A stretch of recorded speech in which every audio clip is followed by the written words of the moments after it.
सब भाई लोग एक एक शेयर लगाई, सब क्योंकि प्रणाम बा हमार। और आप सबसे हमेशा आशीर्वाद के कामना रहेला। और आज विशेष मुद्दा बा भैया के लेके, खेसारी भैया के लेके। तो आप सब लाइव के ज़्यादा से ज़्यादा शेयर करी और भाई लोग के पास पहुँचाएँ, काहे कि हमनियों के भगवाने बनैले बड़े। तो मान के चली दिमाग हमनियों के अंदर बा, हमनियों के गुस्सा आवेला। कलाकारी तो अलग बा भैया, गुस्सा सबके आवेला और ये हदे पार हो गई बा। आप सब थोड़ा सा लाइव के आप सब शेयर करी, ओकरा बाद बातचीत कइल जाला।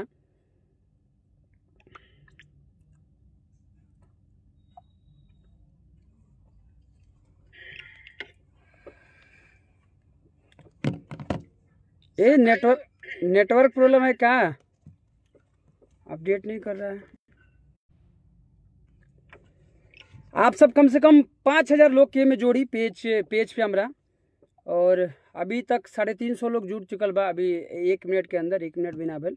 और आप सबके फिर से प्रणाम बा। और आप सब ए लाइव के ज़्यादा से ज़्यादा शेयर करी, काहे कि वो चंद बुद्धि वाला लोग के पास ही लाइव पहुँचे, जे लोग अपने भोजपुरी के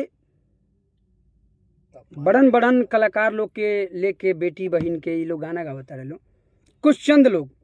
तो आप सब ये लाइव के शेयर करी। अभी 500 लोग जुड़ गए। आप सब और भी शेयर करिए लाइव के। और अभी हम मुद्दा रखे, लेकिन आप सबके एक बात बतावे के चाहता नहीं कि वो बेटी चाहे हमारा घर के होकर चाहे केहू के घर के। हम पाँचों में पढ़त रहनी तो हमके याद बा ये के कंफ्यूजन नाम के कवि, नाम उनकर उतना हमरा क्लियर याद नहीं है, कि दूसरे के साथ आप ऐसा व्यवहार कीजिए जो आप अपने लिए चाहते हैं। उनका ये लाइन था।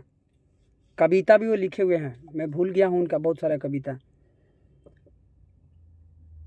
तो ये जे चंद लोग बा,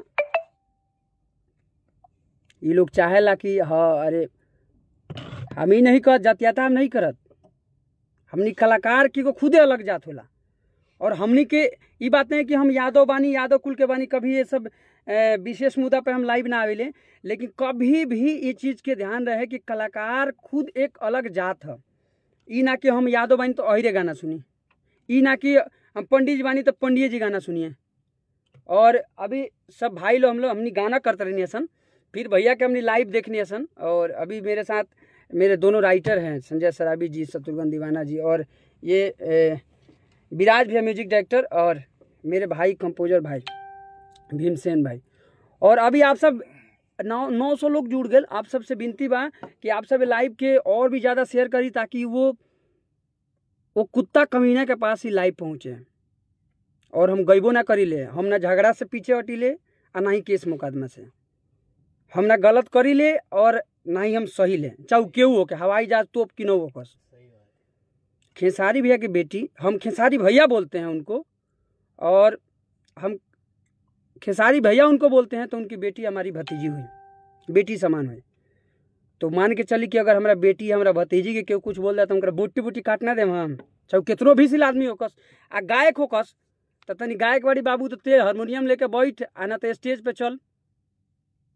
तोरा अपने गायकी के शौक दिल बा, कुत्ता कमीना सुर लगावे के तोरा अभी कहले कि सरगम बताओ तो तू मुँह देवे पैंट में। आ तू अनाप शनाप बकतर वो इंसान के, जे इंसान के तू देख के गावल सीख ले होगे, जे इंसान के तू देख के गावल सीख ले होगे, वो इंसान के बारे में तू कुछ बोलता रही। आ तू स्टार हो जेबे, तोर नाम ना लेब हम, काहे कि हमें अभी 1100-1200 लोग जुड़ चुकल बा। अभी तोर नाम लेब हम, ये आपका अपडेट नहीं कर पा रहा है, तो तू बड़का स्टार हो जेबे। स्टार ना घेवड़ा होके थे। कलाकार के कोनो जात ना होला, ई ध्यान में रहे। तोरा के बताओ तनी हम विशेष बड़का गायक भइल बड़ी न थे, जैसे सामने मिल लो कभी।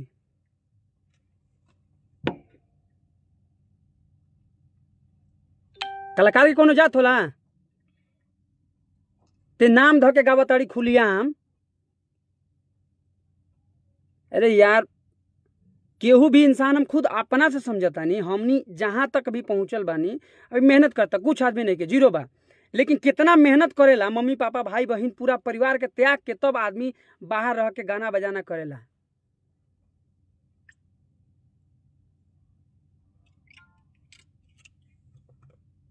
और बाबा न्यूज़ से भी ये जुड़ गए हैं हमारे बाबा जुड़ गए हैं, इनका भी स्वागत है। राजीव भैया लाइव में जुड़े हैं, राजीव भैया का स्वागत बा, सब भाई लोग के स्वागत बा। अरे भैया के खेसारी भैया के इंटरनल कुछ मैटर चलता है एग्रीमेंट के लेके, हम वो बात पर कुछ ना बोले, टिप्पा टिप्पणी कुछ ना करब। अब वहाँ लगिन के अपन पर्सनल इंटरनल मामला बा, का मामला बा पैसा के ना पैसा के, वो कंपनी के हमनी भी गाना करी ले, वो बारे में हम बिल्कुल कुछ ना बोले। लेकिन कुत्ता तू बताओ, तू नाम रख के दूसरे चीज की उनकर बेटी उनकर हई दामाद हई, जुत्ता से मार में ना भोसड़ी वाला सारा तार गायकी घुसड़ जाई। पूछा ना ओकरा घरे बहन बेटी ने के गा, तो अपना बहन के नाम बताओ, हम तो गई भी ना गा ही ना सकिले, कौन से गवा देता नहीं, नाम बताओ तो अपना बहन के, तो ना बाप के नाम बताओ, तो अपना माई के नाम बताओ, तो अपन घर पर सापा डिटेल चल जाई, आ तोरा जति करोगे कर लिए, आ 2 मिनट काम लगी तोरा चैनल पे स्ट्राइक देवे में। कुत्ता कमीना इंसान, तू नाम लेके गरिया गाना गा बताड़ी, आ वो एक आदमी का बिल्कुल टारगेट करके कि हाँ हम इकरे गावत नहीं, लोग समझो हम इकरे गावत नहीं।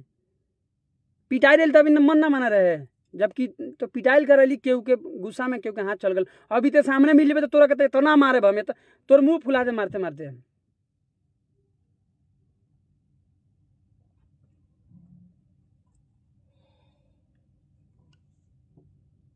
और प्लीज आप सबसे विनती बा, और भी कास्ट के लोग में जुड़ल बानी और जुड़े में हम गाना हमर गाना सुने नहीं, सबके उससे हम प्यार करी ले, सबके हमरा से प्यार करला, सबके आशीर्वाद देवेला। तोरा के बताओ सुन कुत्ता, हम पवन भैया के भी मानी ले, पवन भैया के गायकी के सब लोग लाइक करेला, कलाकार का सम्मान करते हैं। हम ई ना कि पवने भैया के मानी ले, खेसारी भैया के मानी ले, कॉलू भैया भैले, रितेश भैया भैले, प्रमोद भैया भैले, सब भैया लोग के मानी ले।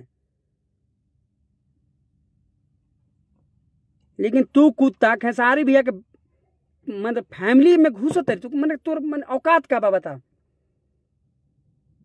तू जहाँ हई अगर थोड़ा सा भी अगर चाह देस तो तू जहाँ हई हमें तू पिटेबे, लेकिन वो कलाकार हई, हमने झगड़ा फसाद करे के ना चाहिए, हमने प्यार के भूखा हैं। भोसड़ी वाला मिल तो सामने ना सब के खेसारी बन, अरे यार आप लोग का कुछ इंटरनल मामला है, हमारा वो से कोनो इंटरेस्ट नहीं है। आप खेसारी भैया से कोई इंटरनल मामला है, केस मुकदमा कुछ बा, आप लोग सलटिए, लेकिन भाई तू फैमिली पे भाई उचित है ना भाई, फैमिली में कैसे जाओगे तुम? एक बार किया था, मान लीजिए माफ कर दिया गया था, एक बार मान के चलिए कि एक बार भइल तो चलो कोनो बात नहीं खे, कोनो बात काहे नहीं खे, वो एक बार काहे हो, एक औकात कैसे कि सब अनाप शनाप दिस डेट बोली। भोसड़ी वाला कहीं का बड़का गायक बनल बड़ा तू, नाम चंपा खुशबू होइले ना,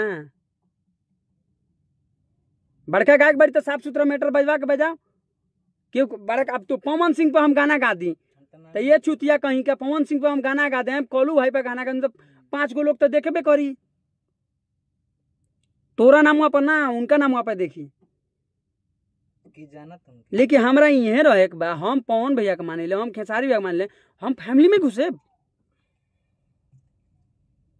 ते चुतिया पवन भैया के भैया कहत होबे तो पवन भैया खेसारी भैया भाई बोलो तो वो तो तोर भाई भैले, तो उनकर बेटी तोरो तो भतीजी भैल, तो तू भतीजी के साथ यही गाना गावेला तोरा घर में, तो उनके फैमिली में ये चलेला, भतीजी के संगे गाना गावल, बहन के संगे गाना गावल। कुत्ता सुधर जाने तना मारब तोहरा के ना।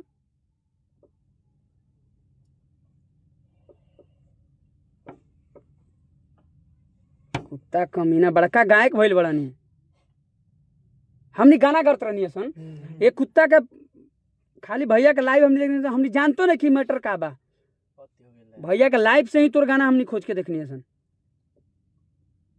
तोरा गाना के जितना व्यू ना जाते देख, अभी 1800 लोग जुड़ल बा, अब इतने करे जाए तो ओरिजिनल नंबर काहे नहीं डाला? ओरिजिनल नंबर गीत का चुतिया कितना है, गीतकार अखिलेश भैया का नाम दिया है, हैं संगीत में वो अभियंता जी का नाम दिया है, अभियंता भैया के तो ओरिजिनल हैं। नाम डालता है। गीत वो रिकॉर्डिंग में आदि शक्ति का नाम दिया है, श्याम सुंदर भाई के हैं। बाप माता ये शिक्षा दिले बतोरा के भगौड़ा है। कुत्ता कहीं क्या।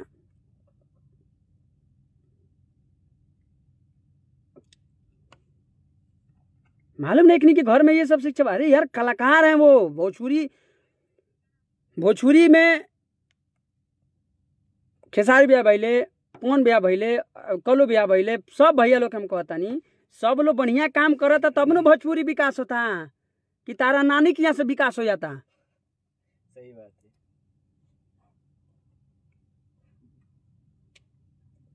क्षत्रिय सूरज कुमार चंदवंशी भाई, हाँ भाई हम टुनटुन भाई के बोलता नहीं, ई ना कि हम जाते था हमरा उ करे ना वाला, हमरा क्यों से डरानी भैया। आप सही बोल रहे हैं, आपके बात को मैं लाइक कर रहा हूँ।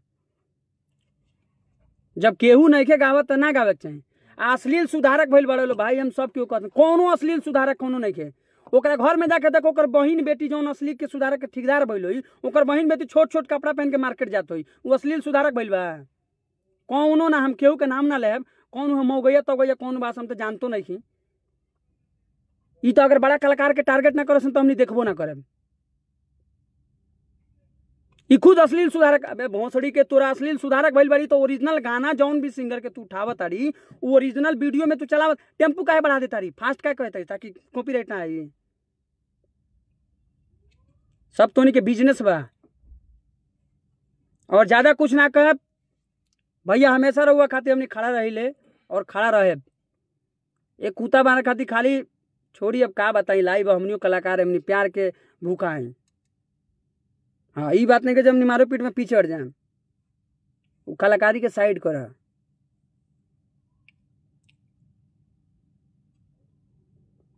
और ज्यादा कुछ ना बोलते हुए माफी चाहे आप सब। मस्त रही, स्वस्थ रही। और एक कुत्ता के गाना पे रिपोर्ट मारी आप सब। खैर गनवा तब थोड़ा देर में बंदे हो जाइए कर। चलिए फिर मिला जाए अगला लाइव में, तब तक आते आप सबके प्रणाम।